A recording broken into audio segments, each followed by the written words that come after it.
Yo, hello, everybody. It's 2:40 p.m. Central Time on the 3rd of February, 2025.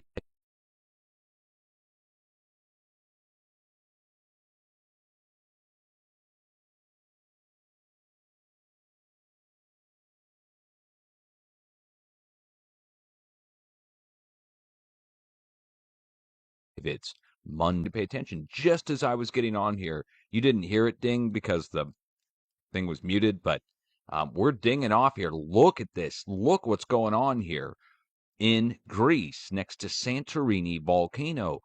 Other people are starting to worry that it may be getting ready to erupt. I noticed Silky even made a video on it. There's talk in Europe about it. They're supposing that there may be something going on next to the volcano. And that being said, I think we should probably go look up and see how close we are to the volcano itself. Just go quickly look it up. I'm just going to do this update just for this unless something else happens.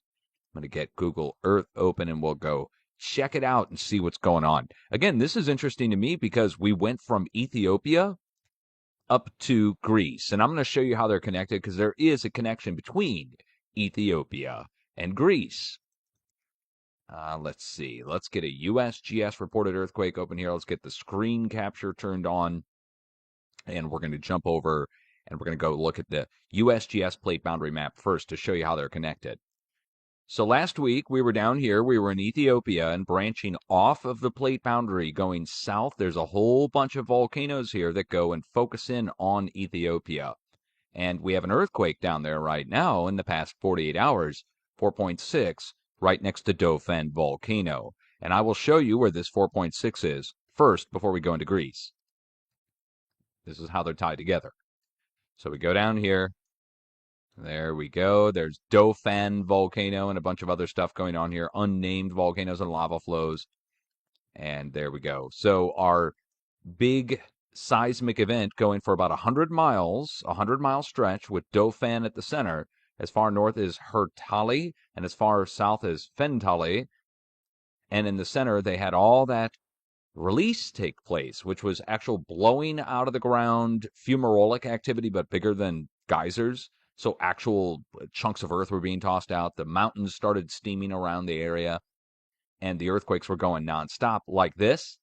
This was happening down here for several weeks last year, at the end, starting in December, going through December into January, and then just stopped. Cold Turkey went down next to nothing. And it now has started to pick up here. So how are they connected? Well, you see that we're thousands of miles apart, first of all. So here's our key in the lower left-hand corner, 200 miles. Here's our key with 1,000 miles. So we go 1,000, 2,000, 3,000, 4,000. We have to go around the bends of the plate. We don't just do a straight line. So we are going at least 1,000, 2,000, 3,000, 4,000 linear miles along the plate boundaries between Ethiopia and the spot that's moving now. But you'll notice the spot in Ethiopia that was moving was on the northeast side of the whole African plate. And the spot that's moving now is on the north side of the African plate, right where it meets into Europe. These are the plate boundaries. So first we're moving down here, then we start moving up here. Now, something happened in between these two this past week. Over here, right at this connection between Turkey and Iran, a deep earthquake popped off in Syria, at the Syria border with Turkey. Something happened down below here, hundreds and hundreds of miles down. A deep 4 happened a few days back. And I said then, when it struck, I go, guys, this is a deep earthquake there. Something's getting ready to happen over to the west. And then that prompted me to issue the warning for Turkey, Greece, and the Aegean Sea in Turkey for a shallower, larger earthquake to come up. So as that deep earthquake happened, these started to die out down here at Ethiopia. And instead, it's picked up here at Santorini. Now, what's the difference between Santorini and Ethiopia on the volcanoes? Well, Santorini put off a blast back in 1950. And Ethiopia, back in 1950 into the 1960s, had a fumarolic event take place that went up 20,000 feet.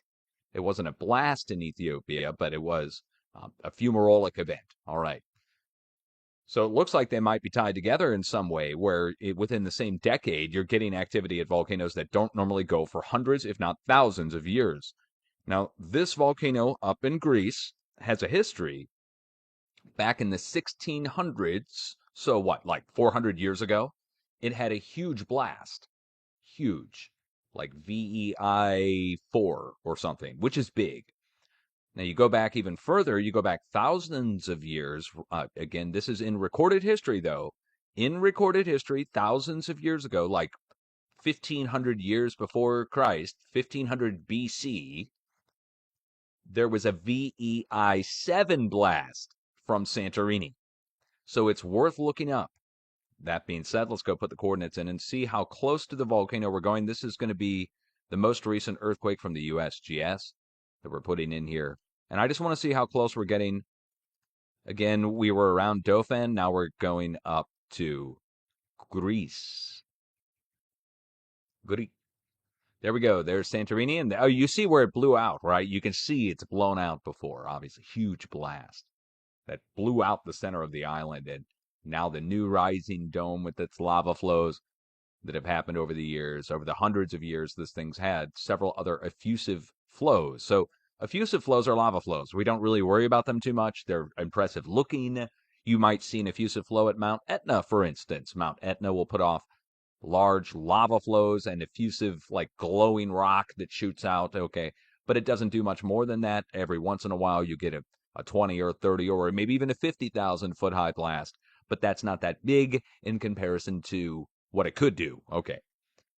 I'm going to measure. We're going to see how far we are with this current 4.9 to the center of the crater. Now, I always look 40 miles. I always look 40 miles around the world for earthquakes that are related to a volcano. In this case, we're 15 miles, guys, or 25 kilometers away. So, I mean, walking distance, if you want to go, you can't walk there, it's the ocean, but so we're definitely close enough to the volcano. And look at the others around the area. We have to go at least 100 miles to the east and 50 miles away to the west to Milos. So we're Milos. We're definitely related to Santorini. This is definitely related to Santorini. The plate boundary is all the way down here. Let's measure to the plate boundary. See how far we are now on that. 230 kilometers away, or in miles, that's 144, 145. Let's just say 150 miles or 250 kilometers away for the plate boundary down here. Now let's go back to the USGS map. You see the plate boundary marked in red here. It's W-shaped, and it goes over past Cyprus and bends down south of Crete. Goes up into Italy here this way.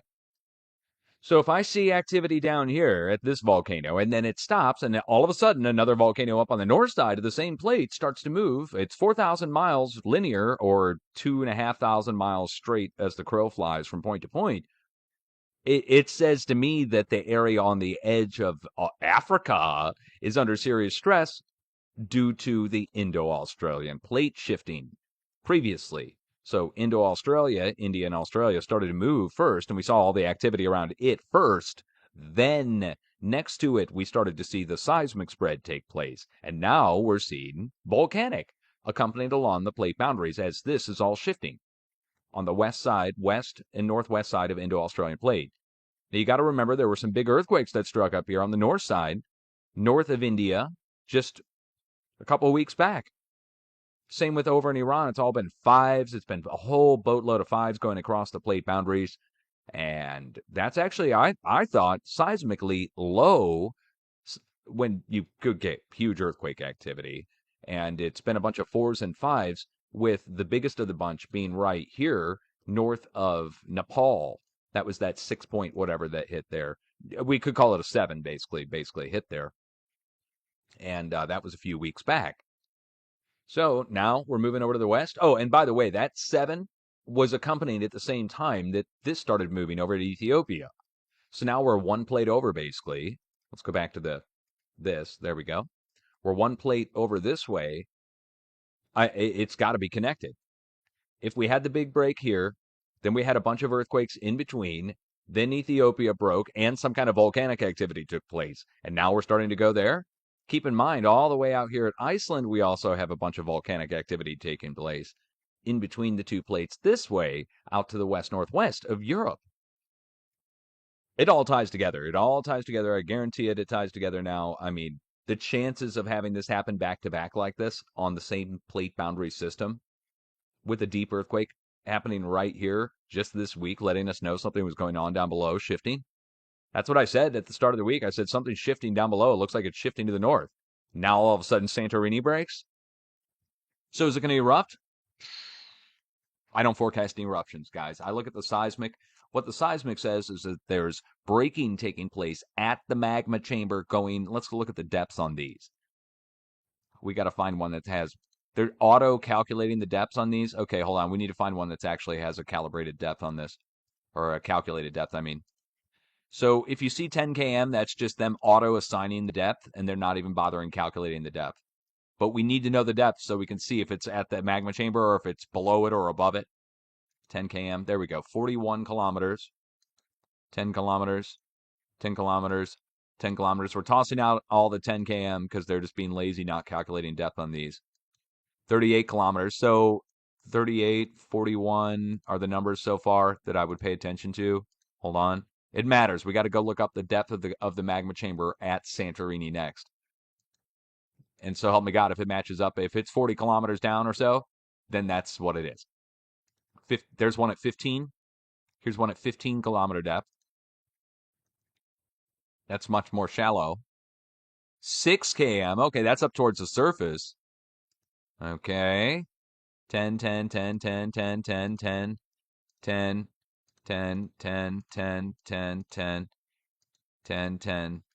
Again, we're tossing out the 10 km depths because that's not accurate. Those, again, when you see 10 km, that's just them not calculating the depth, basically. 6 km, there's another 6 km. 50 km, right on the money, 50. All right.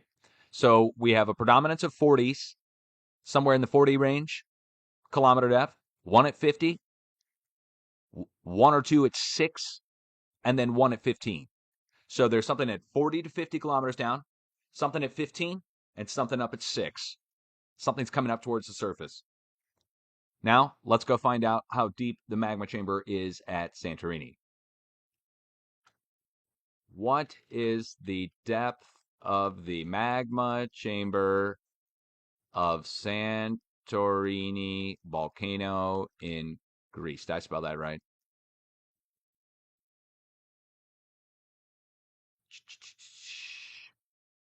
The magma chamber beneath Santorini volcano is located at a depth of 4 to 8 kilometers. Okay, all right. Now, all right. Okay. So that 6 km up at the top is where the magma chamber is. At the very top of the magma chamber, something's going on. And then the feeder for it's down at 40. I guarantee it, the feeder's down at 40. What is the depth of the feeder for the magma chamber? Santorini, let's see if that gives it to us. It's a shallow system. Yes, we know that's up top, but there's got to be a feeder for it. The feeder's going to be down below. And it's plumbing system. Okay, let's see what we got here. Geosciences world.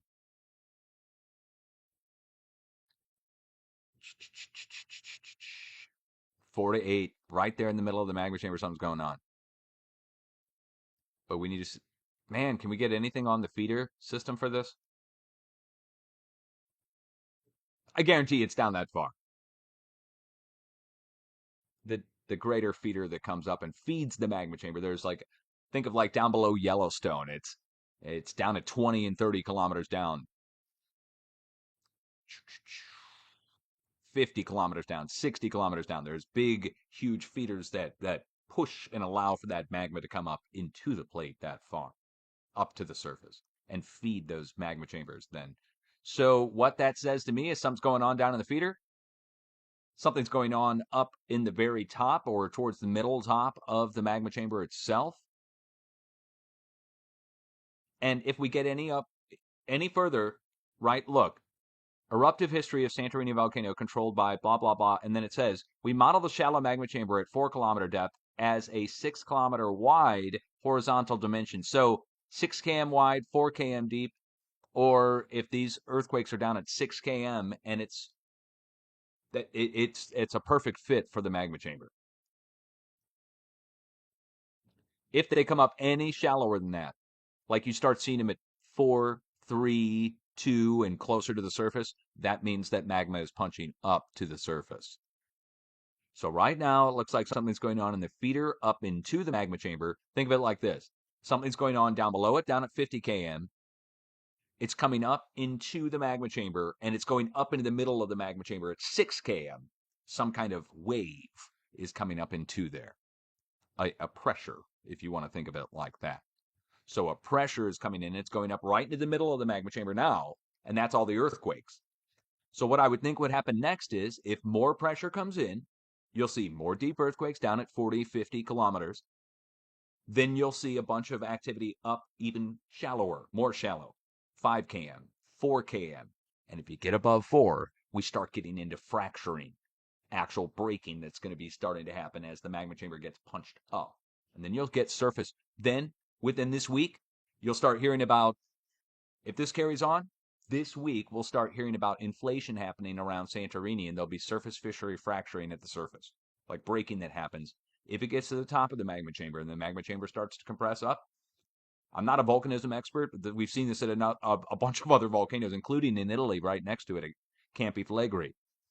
So once it starts to inflate, just like a breathing person, think of Yellowstone again, does this. It breathes, it inflates and deflates. And so this would inflate, just like what happened down in Africa, down in Ethiopia. And you would start to get actual stuff happening at the surface. Geyser activity, hot springs, they'll have to... Oh, God. There's a lot of hot springs that are in Greece right now. They're going to have to totally keep an eye on that. I am not joking. They're going to have to keep an eye on that. And it's like one of their main forms of tourism is like hot spring tourism and that kind of stuff in Greece. I already know this. It's like there's spas for it. But this is a case of, you remember the movie Dante's Peak with James Bond, Pierce Brosnan, right? He plays a geologist and he's out in California or something. It's some ski town. And people would normally go into the hot springs. And, I mean, you remember in the movie, and they jump in and, well, I would worry for that if this carries on. This reminds me of, again, a situation where this volcano actually erupts every 50 or 60 years. And it's been about 50 or 60 years. And the last one was VEI 2, which is still pretty big. I mean, what is the, I don't even know here. Hold on. VEI 2, how big is that? VEI 2 level. Well, come on, just give it to me. What are you?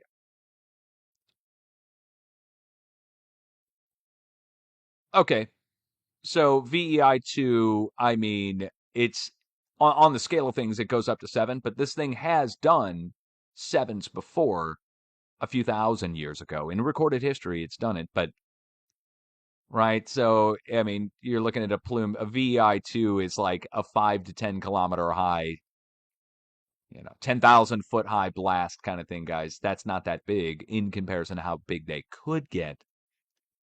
So that's what I got. I mean, if it's going to blow, it would be something that hasn't happened since the 1950s. So it became like first time in many people's lifetime that they would see an actual blast from Santorini. It's not unheard of, though. Whereas down in Somalia, in Africa, or I'm sorry, not in Somalia, Ethiopia, down in Ethiopia in Africa, it hadn't erupted in thousands of years. And the last time it did anything was fumarolic 1950s. So a lot of people talking about it. I don't blame them. We were looking for activity to go Turkey to Greece. The only thing missing now is a 5.9 in Turkey. That would be like over in the eastern mountainous region where nobody gets injured or anything. Like it'll get reported on the news that it happened, but that's it. That's the only thing missing from all this is a upper 5 striking between basically Iran, Ethiopia, and Greece on the east side, which is Turkey. So I'm also waiting for the East Coast United States to get hit. We're waiting for a 4 to strike in the D.C. area. It might be a strikeout for me, guys. It's been 6 days. Tomorrow's the last day of the warning. And so far, jack squat over on. We're up in Maine instead, and I'll flop it. Be like, oh, there's the 4, but it's in Maine. I'm looking for the East Coast to get a 4. East Coast U.S. All right. That's all I've got for you. Good day to you if you are here. And if you want to know how to do your own earthquake forecasting, it is top front and center over on my YouTube channel. So you can learn the basics of earthquake forecasting and start doing it yourself. And the arrows are on the planet here just to let you know which way to look for the activity to spread. I mean, it's basically for easy, kind of like looking at a river flow chart. You would just know that if you see a bunch of earthquakes down in Texas and going over to Missouri, well, you see which way the arrows point, right? So you would know to watch over to the east for this to go to carry on. If this is a flood of water, then we'd look for it to go further over to the east and fill in these points between, right? Like we'd look for it to go follow the river, and you would expect it all to get filled in. And at spots where it's not filled in, where there's an open gap between areas, that's where you look for the next break to happen. As the wave is bouncing through here, it's going to break in the middle between these two next areas, between the areas up here and these down here. There's going to be a new break that happens in the middle, and that's DC. That's where I got the warning going. And instead, it's radio silence in there right now. That to me says it's building, but we'll see.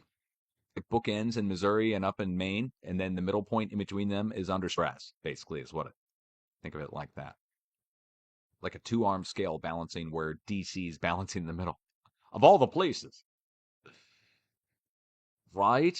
Right. If this would have happened a month and a half ago at the election time, it would have been really, really mystical. But right now, it's just, it's just geoscience, guys.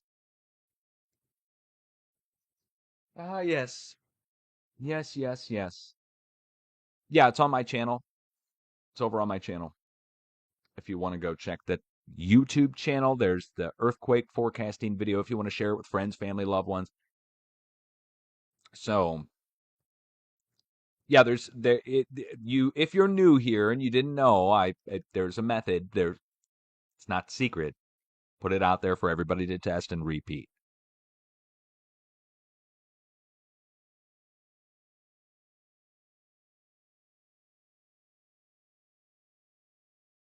Okay, well, a lot going on in the world, but if you want to check out what's going on in the world, you need to go over to X. Apparently, X is the place. It is. Whether you love it or hate it, X is the place to check for the news.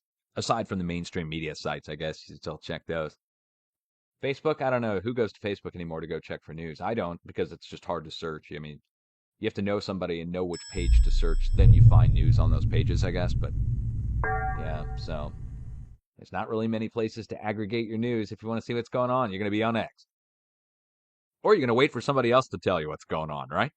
That's probably the better way to do it, quite frankly. Let everybody else sift through their BS, and the stuff that really matters and very important, you'll eventually hear about it, right?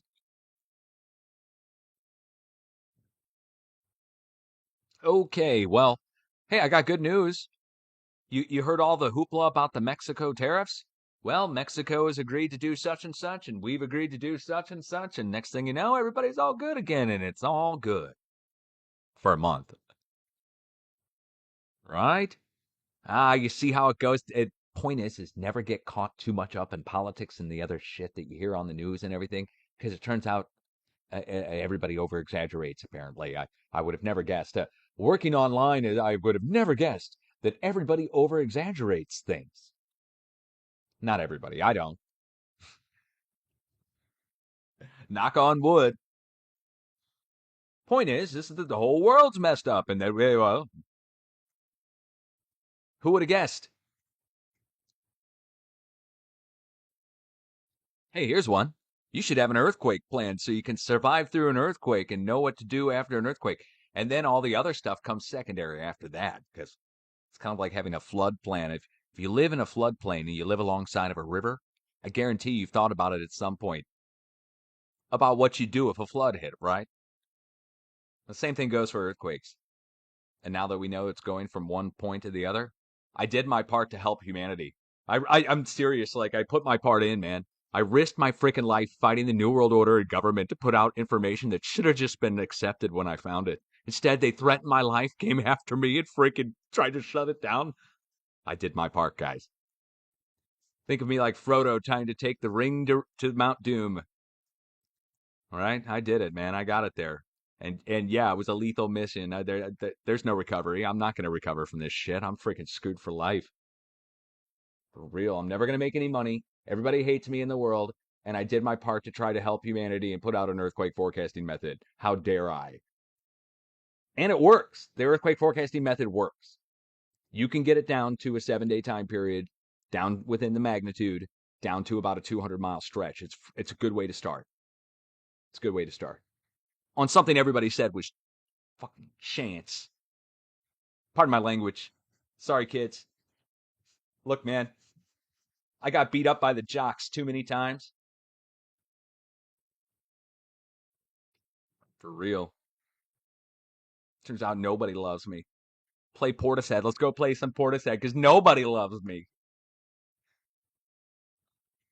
No, no, no. I shouldn't say that. I got a few stalkers, they're, oh, God. I hope I did what all you guys would have done. If you discover something, that you would push it through. If you knew you weren't wrong, well, you knew you weren't lying, okay? And they accuse you of lying and all this other shit. They falsely accuse you of stuff. That you would keep going and keep going, especially if other people's lives are on the line. Like, you know, right? The way I think of it, I think of somebody like over in Indonesia or in Asia or Africa or a place where they don't have a big technological base and they don't have a big warning system. They don't have sirens up to warn them for tsunamis or anything. And I think of, well, they should have that shit, but they don't have it because their governments are corrupt and whatever. And I mean, in this day and age, they should have that kind of stuff. But I think of people over there far away who I'll never meet. And I think of like their babies and their animals and their cats and their dogs. And like, I see videos of people scrambling and running. And I had a mental breakdown watching the Turkey earthquake a couple of years ago. 100,000 people got killed. And I'd issued the warning 2 days before. And I was being publicly attacked for issuing the warning a couple days before, man. They called me a fearmonger. And I was fighting that shit off. And then I'm watching the videos on Twitter at the time, or was it X at that point? I don't know. And I'm watching the videos, and there's a live stream going. Somebody's actually got a live shot going out of the area, and they're walking down. There's still dust in the streets blowing. It looks like 9/11 scene. And this was not fake. This was not staged. And the guy pans over, and he's got a light on, and you can see there's somebody reaching out from the rubble with their hand still moving, reaching for help, and it was a kid's hand. And I and lost it. I lost it. And that really fucked me up, man. Like seeing, I hate seeing that faces of death kind of stuff. But it really put it home for me on the earthquake thing. I'm being publicly attacked by trolls or some shit with the government, and they were coming after me and trying to shut it down because they didn't want to admit they were wrong or something. And meanwhile, there's the people that could be helped by this if like a real team of people aside from me was doing it, but they're all too busy freaking doing a circle jerk of scientific, I don't know, hazing or something what they were doing to me. And so I kept going. Here we are. Anyway, what a story, right? Pardon all the swearing. Swearing is the refuge for a small mind, and since I've got a peanut brain, I guess it's like pretty freaking common that I'm going to be swearing all the time. I'm not some smart dude. Dude, I made a series of unintentional discoveries just noticing patterns and things. It happened. Even like idiot savants.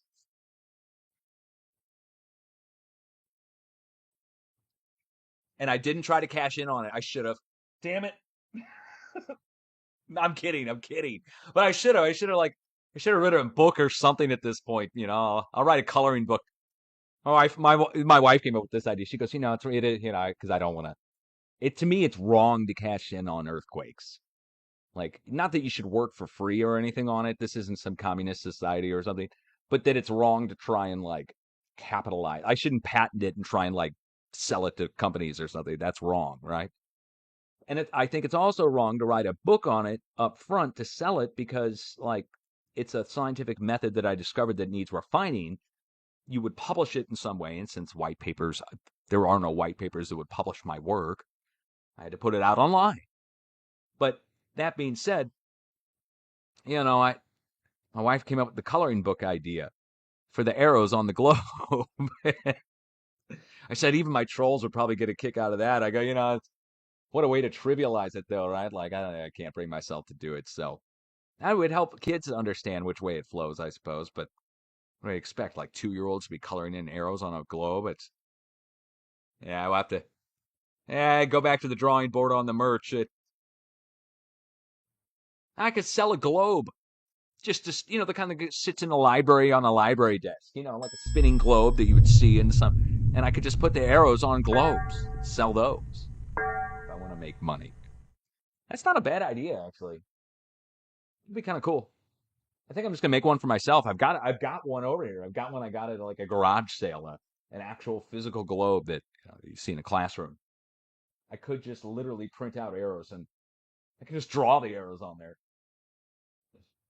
Anyway, beach balls, right? Hey, hold on. Look, new earthquake just got reported right in the middle, guys. I'll be dang! Look at that. Holy crap! Look at this. A 2.7 at 33 kilometers deep.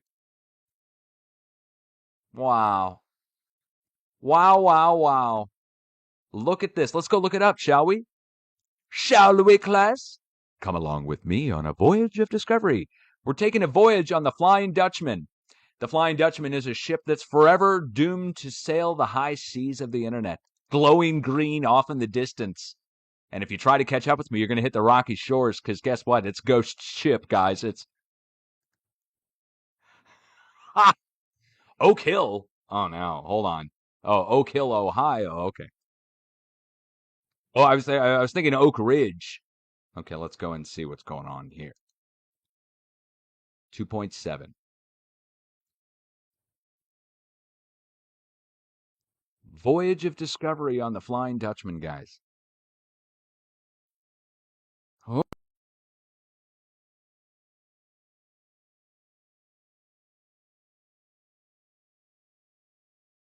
Oh. Brah. Putt golf. Dude. Yes.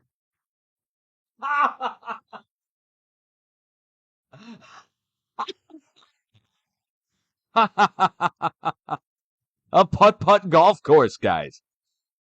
I don't know why I'm so amused by that. That is just awesome. Okay, well, a mystical location indeed. Mystical indeed, below the putt golf course. What else do we got here? We got a quarry blast. We got quarry right now. We got a Starfort right next to this damn place. Power lines, Starforts, but never mind all that. It's below the putt golf course. Look, trunk of high voltage power lines right here. Wait, hold on. Is that what they are? Is this a pipeline? I don't see any power lines. Is that a pipeline?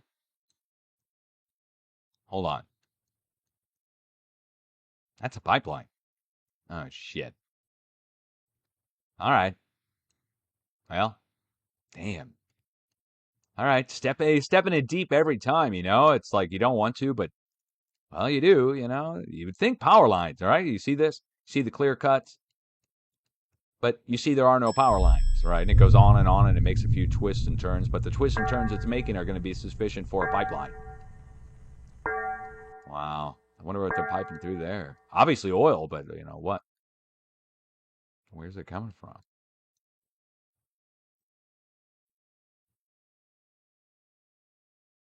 Out of Ohio. Okay, well, we could probably follow the pipeline north to a fracking operation of some kind. That'd be gas, I guess? Natural gas? Where's the fracking op? That's going to be pretty far away. All right. I'm getting sidetracked. We don't need to go look that all up. Is there anything else here? So I would think power lines, but then again, there's no power line there. The putt golf course.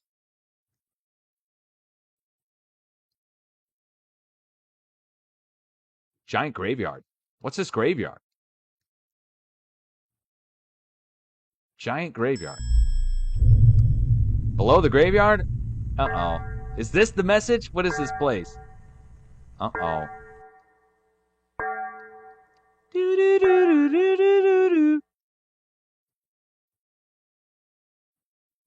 Okay. All right. It's across the street. The graveyard's across the street.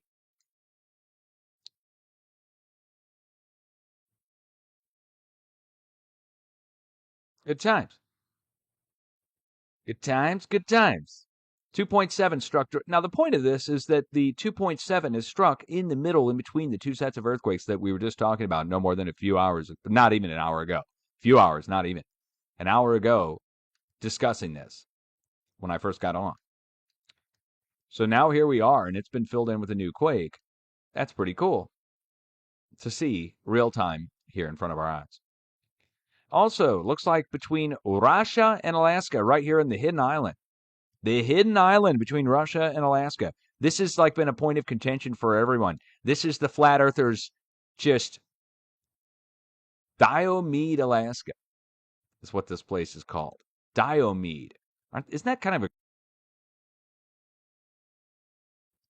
Anyway, time jumps 24 hours in between these 2 points, and there's no real good explanation for it. That's all I can say. Diomede Island. Earthquake there. Never hurt anybody. I don't really recall the last time that happened, but who cares? You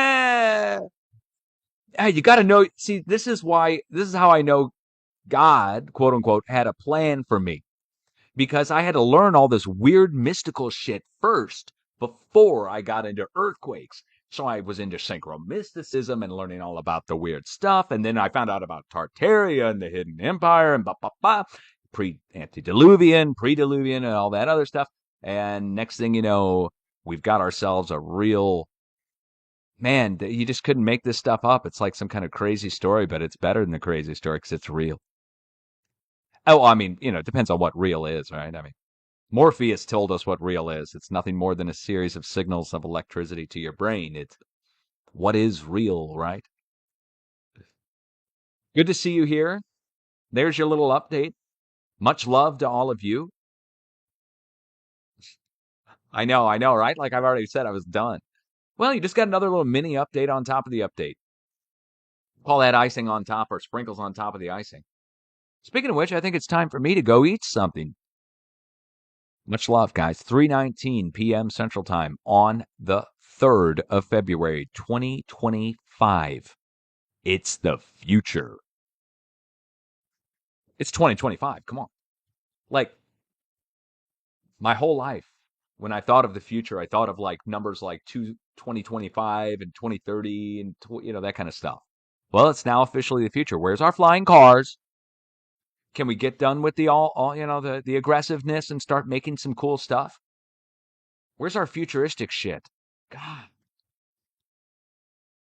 We need futuristic malls. We need futuristic stuff. Come on, guys. Come on, y'all. Where's your futuristic shit?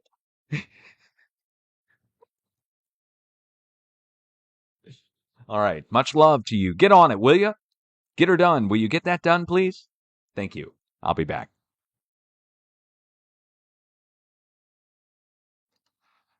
Breaking news, everyone. Breaking news. Got some good news for everybody. Canada has now come to an agreement with the Trumpsters. Canada has now come to an agreement with the Trumpster and the Trumpmeister Flex. Trumpmeister Flex is in the house, yo. I don't care where you stand on this guy. He's getting results, whether you like it or not. Look, stop. Whether you like him or not doesn't matter. That's awesome. Stop right there.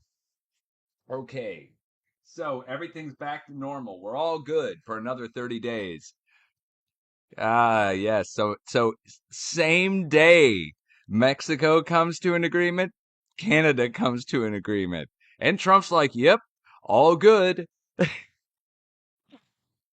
I guess this is how it's done. Look, we've been so absent for so long from like I guess presidential leadership that like this is how presidents used to roll back in the day.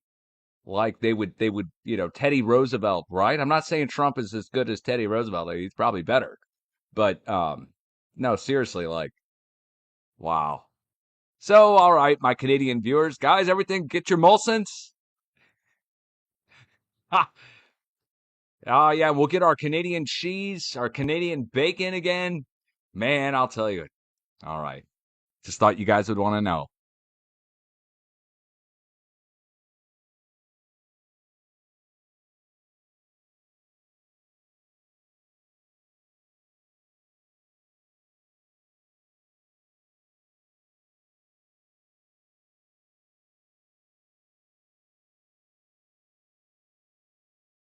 It kind of does take a gruff person to do it now.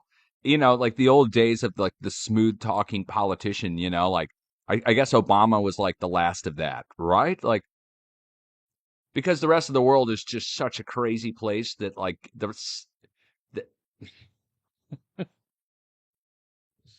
I don't know. I don't know. All I know is that this is the biggest turn of events. Totally nobody saw this one coming. Seriously, nobody saw that coming. By the way, they upgraded the earthquake in the middle and between our sets of other quakes to be a 3 now. But, I mean, the difference is 0.3 magnitude. They brought it up by a third or a quarter. Let's see, 1, 2, 3, 4. A third. Let me do the math in my head. Hold on. Okay. I'm here if you need me. Keep a smile on your face. And remember, don't go off the deep end on political shit because look how quick it turns, right? Like imagine you went off the deep end this morning on it, right? Make some crazy post on something. Oh, I'm gonna go crazy. I'm gonna kill you. Blah, blah, blah. People go crazy online, right? And then a few hours later, it's like Canada, the United States come to agreement. Everything's going to be the exact same it was as it was yesterday, as it is tomorrow, and today was just a fluke. I mean, lessons should be learned there. Always wait a few days before freaking out on something political. That's probably good advice, actually. That is actually good advice. Like, no matter what your politics are, always wait a couple days before freaking. Give it some time. All right. The good news is for the Canadians, you'll never become the 51st state. There is no way we want a bunch of French. No way we want a bunch, and they don't want us. So it's like mutual, like we don't want a bunch of French people. A bunch of French people don't want us. 51st state is just trolling, man. That's just first next level trolling. Makes you wonder what they're really doing behind the scenes as they're trolling like that, right? I'm not talking about Trump. I'm talking about the rest of the countries. Like they got to know too that he's trolling. So, like, what are they all really doing? Well, no, we won't find out for 100 years.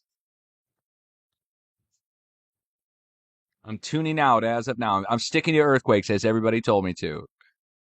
I'm just reporting to you that that is breaking news because I know a lot of people were concerned. I saw a few videos from actual people, other video makers in Canada who were worried about there being a tariff on their videos, which was a legitimate thing. I was like, oh damn, I didn't even think about that.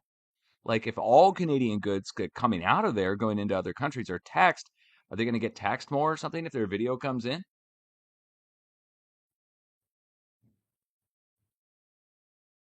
Yeah. Anyway.